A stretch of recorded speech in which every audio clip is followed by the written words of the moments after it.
হরে কৃষ্ণ হরি বল, নিতাই গৌর প্রেমানন্দে।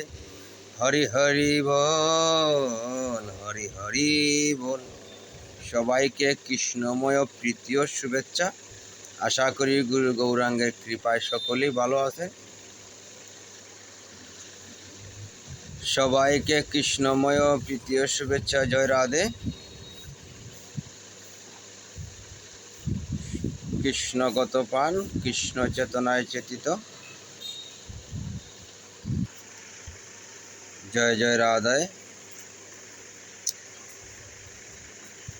সমবেত উপস্থিতি গৌর ভক্তবৃন্দ, কৃষ্ণগত প্রাণ, কৃষ্ণ চেতনায় চেতিত। আশা করি গুরু গৌরাঙ্গের কৃপায় সকলেই ভালো আছেন।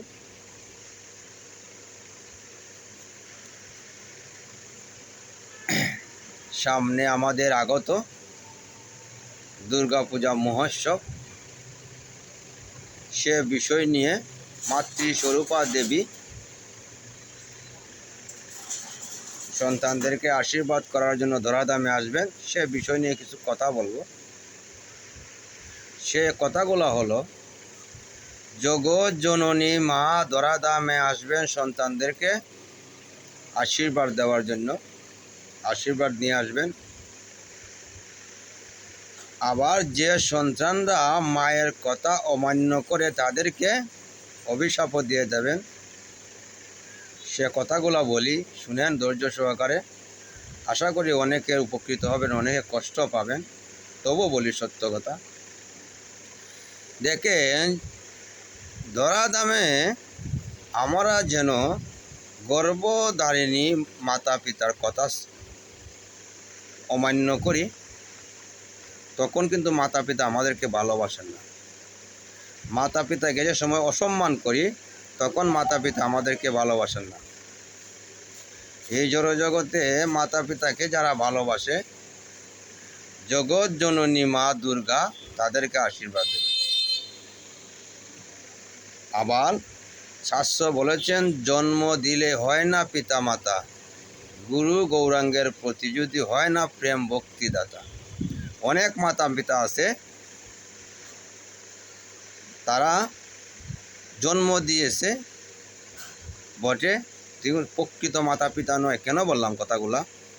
অনেক মাতা পিতা আছে সন্তানকে মেরে ফেলে, অনেক মাতা পিতা আছে সন্তানকে দেখতে পারে না, দুই চোখের দুশ্মন মনে করে। তাদেরকে মাতা পিতা বলা যায় না, তারা হলো ডাইনি, অসুর, পেতনি।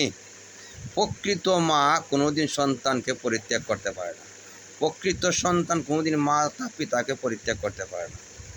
সন্তান আর মায়ের যে ভালোবাসা, সেই ভালোবাসা নিয়ে অসুর বিনাশকারী মা আসবেন জগতে সন্তানদেরকে আশীর্বাদ দেওয়ার জন্য। সেই সন্তানের সম্মুখে মা আশীর্বাদ দিয়ে যাবেন। আর সেই সন্তানরা যদি মায়ের সামনে অশ্লীলভাবে নাচানাচি করে, তা কি মা খুশি হবেন? খুশি হবেন না কোনোদিন। কেন কথাগুলো বলছি শুনেন। কবিগণ বলেছেন গানের ভাষায়, জীবন্ত মাকে পুজিস না তুই, মাটির দেবতাকে কেন পুজিস? সেই ব্যাখ্যার উপরে একটু আলোচনা করি।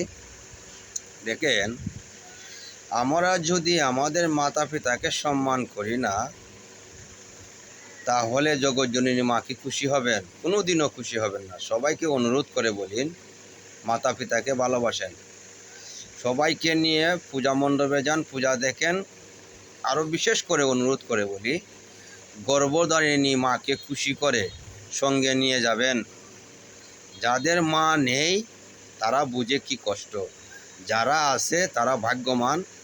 অনেকে আছে থাকা সত্ত্বেও মা বাবাকে সম্মান করে না, তারা হচ্ছে কুলাঙ্গার পুত্র, তাদেরকে মা অভিশাপ দেবেন। কেন কথাগুলো বললাম? সে কথাগুলো মাকে সঙ্গে নিয়ে পূজা মণ্ডপে যান, মাকে নিয়ে, গর্ভধারিণী মাকে নিয়ে এই বিশ্বব্রহ্মাণ্ডের মাতাকে দর্শন করেন, দেখবেন কত আনন্দ। আর যাদের মা নেই তারা এই বিশ্বব্রহ্মাণ্ডের মাতৃস্বরূপা দেবীর কাছে প্রার্থনা জানান যে আমার গর্ভধারিণী মা চলে গিয়েছে, আপনি কৃপা করে আপনার শ্রীপাদ পদে, গুরু গৌরাঙ্গের পদে, শ্রীপাদ পদে যেন স্থান পান সেই প্রার্থনা জানান। না জানিয়ে অনেক কুলাঙ্গার আছে, মাকে কিভাবে প্রণাম করবেন, মাকে কিভাবে শ্রদ্ধা ভক্তিকে দেখাবেন, কিভাবে ভালোবাসবেন সেটাই অনেকে জানে না। পূজা মণ্ডপে আসে, পূজা যায়, আনন্দ উৎসব করি। কেন কথাগুলো বললাম, বর্তমানে সমাজে কি অবস্থা চলতেছে, সনাতনী ভাই ও বোনেরা অনেকে প্রণামটুকু জানে না কিভাবে প্রণাম করতে হয়। আমরাও যাই মাকে দর্শন করার জন্য, দেখি তার পাশাপাশি ভক্তরা যারা তারা জানে কিভাবে মাকে প্রণাম করতে হয়, কিভাবে কি করতে হয়। অভক্তরা জানে না, জানার চেষ্টা করে না, শিখতেও চায় না। তাদের উদ্দেশ্য করে বলি, এখন বর্তমানে সমাজে গেলে দেখা যায় পূজা মণ্ডপে অনেকে আছে জ্ঞানী ভদ্রলোক, বয়স্ক হয়ে গেছে, কিন্তু স্যান্ডেল পা থেকে এখনও খুলে না, না খুলে প্রণাম দিয়ে দেয় মাকে। কী সম্মান করে দেখেন তো। দুঃখের সহিত কথাগুলো বলতেছি, তাদেরকে দিয়ে এই জড়জগতে কোনো কল্যাণ হবে? স্যান্ডেল তাকে পার মধ্যে মাকে প্রণাম করে। এবার প্রণামের যদি আপনি অঙ্গি ভঙ্গি দেখেন, যেমন এক হাত তুলে সেলুট দেয়, যেমন এক আঙ্গুল দেখে মাকে শাসন করে, কত ভঙ্গি দিয়ে প্রণাম যে করে, এইসব সন্তানরা কি শিখবে? তাদের একটাই দরকার, সেটা বুঝে দুর্গা পূজাতে আসলাম, ভগবানের অনেক অনুষ্ঠানে আসলাম, এসে আনন্দ করলাম, ফুর্তি করলাম, খাওয়া দাওয়া করলাম, সন্ধ্যার পরে যার যে গৃহে চলে গেলাম। এসব জগতে কোনো কল্যাণ বয়ে আসবে না। সেই সন্তানদেরকে দিয়ে কোনোদিন সনাতনীদের কোনো উপকৃত হবে না, সেই সন্তানরা কোনো ধর্মপরায়ণ হবে না, সেই সন্তানরা কোনো দিন ধর্ম চর্চা করতে পারবে না, ধর্ম পালনও করতে পারবে না। তাদের উদ্দেশ্য করে বলি, ধর্মকে ভালোবাসেন, ধর্ম বিষয়ে জানেন, ধর্ম বিষয়ে চর্চা করেন, দেখবেন কত যে আনন্দ। হরি বল।